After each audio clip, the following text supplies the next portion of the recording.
Hi, let's explore the benefits and drawbacks of learning analytics. These days, a lot of education institutes, especially higher education institutes, churn out volumes of big data.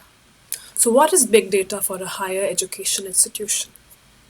According to De Freitas and his associates, it includes information on student demographics, enrollments, university learning management systems, student performance, surveys, library usage, and external datasets.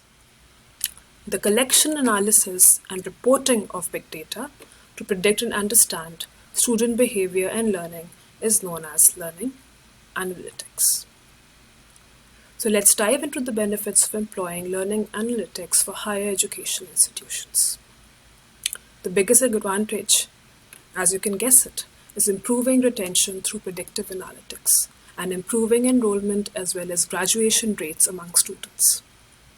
By learning about students' academic behavior, institutions can tailor and offer courses and curriculum which in turn enhances student performance. Learning analytics also help education institutions better their operational efficiency. However, application and adoption of institutional learning analytics is far from an easy process. It can turn out to be a costly endeavor in terms of money, time, experience, and training. Education institutions' reliance on third parties may lead to potential loss of institutional trust. Worse still, LS systems which entrench an institutional and generic approach may reproduce existing biases related to class, gender, ethnicity within learning environments. When it comes to educators, on one hand, the benefits revolve around understanding students' learning behavior and identifying those in need of intervention, which impacts course attrition. Through improving teaching and learning effectiveness, educators can reflect upon and improve their own practices. On the other hand, using and interpreting learning analytic systems for the educators is a challenge as they hardly play a role in its design and implementation.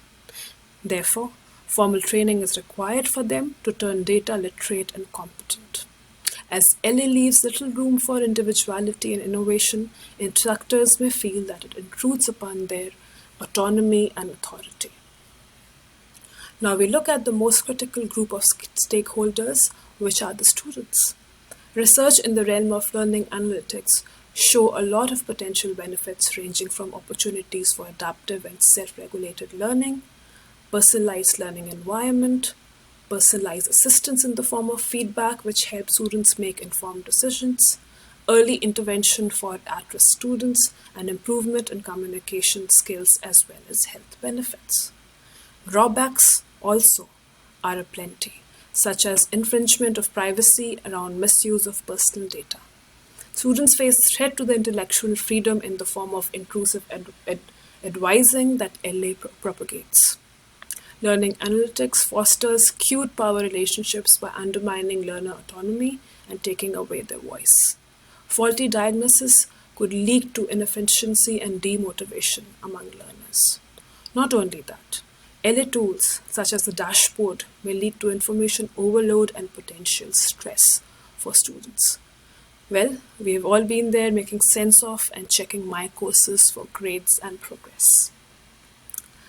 I will leave you with this quote from Dietz, Uhler, and Hearn's research paper. What do you think about the benefits and drawbacks of learning analytics? Is learning analytics a necessary evil? Thank you.